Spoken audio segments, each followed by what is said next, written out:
esse foi o grande problema que a gente teve, porque muito do que a gente imaginou na hora do roteiro, quando a gente começou a gravar, a gente falou, opa, talvez não esteja funcionando tão bem quanto a gente imaginou. O time das piadas, a gente tinha um time que a gente fazia na nossa cabeça, e aí quando o Bubarim ia fazer, ele fazia num time dele.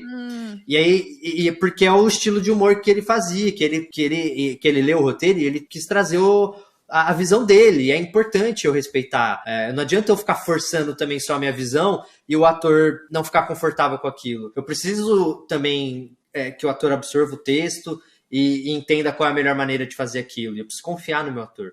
Então, conforme a gente foi vendo que algumas coisas não iam funcionar, isso já criou vários problemas. E aí teve um problema muito maior, que foi o seguinte: quando a gente chegou no final da primeira diária, a gente percebeu que a gente só tinha gravado metade da ordem do dia. Então, a ordem do dia, ele é um documento, para quem não sabe, ele é um documento que descreve exatamente, a gente chama de OD. A OD, ela descreve exatamente o que a gente vai fazer em cada horário. O que está sendo então, cada pago, horário, né? Pelo que você está gastando o seu dinheiro. Exato. E tem uma equipe gigantesca que acompanha essa OD, distribuída para todo mundo. Então, tipo, é distribuído para o diretor, é distribuído para o diretor de fotografia, para assistente, para todo mundo que está ali, contra-regra, a galera do som, a galera de som direto, a galera de LED. Então, todo mundo recebe a ordem do dia, então tá todo mundo com aquilo lá, aquilo vira a Bíblia. E a gente tem que seguir aquilo. Aí imagina que chegou no final da gravação do primeiro dia, a gente percebeu que a gente não conseguiu cumprir metade. Nossa, da ordem você do dia. Final pro resto das ODs feitas. Não, só que aí a gente tinha 8 diárias. Pra cada diária, na teoria, a gente teria que gravar um episódio, porque são 8 episódios.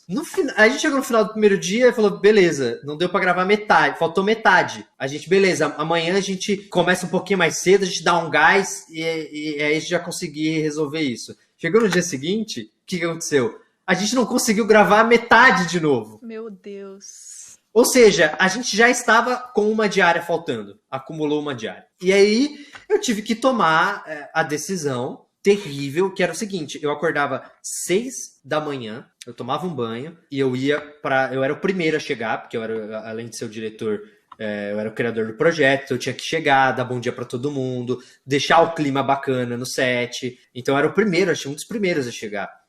E aí eu tinha que me maquiar, ia pra maquiagem, decorar texto. E aí eu chegava às 6 horas, ficava o dia inteiro gravando, saía da gravação às 7 horas da noite, e aí eu ia pra casa com a minha equipe de roteirista, com o Rob, e com o Israel e com o Ted também, que foi produtor, e a gente vinha pra minha casa pra simplesmente ter que passar a régua em todo o roteiro que a gente iria gravar no dia seguinte. Tudo. A gente teve que cortar metade, porque a gente falou, beleza, não vai dar pra gravar, o que a gente tem que fazer? Corta! Comprometeu a duração dos episódios? Eram para ser maiores?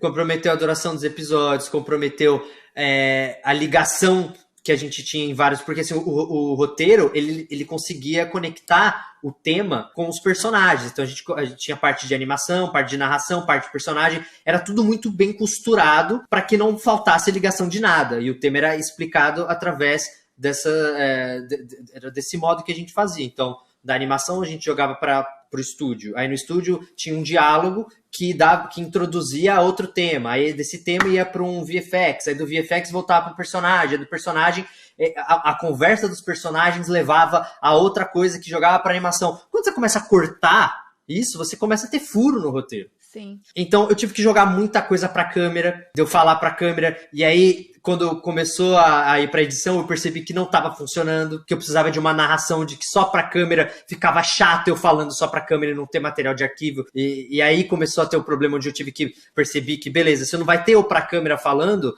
eu preciso ter uma narração, e aí foi quando eu falei, tem que ter, vamos colocar o Guilherme Briggs para narrar boa parte disso. Gente, então, assim, que curioso. Eu achei que tivesse tudo assim. Não, eu achei que o Briggs, inclusive, fosse central na ideia original.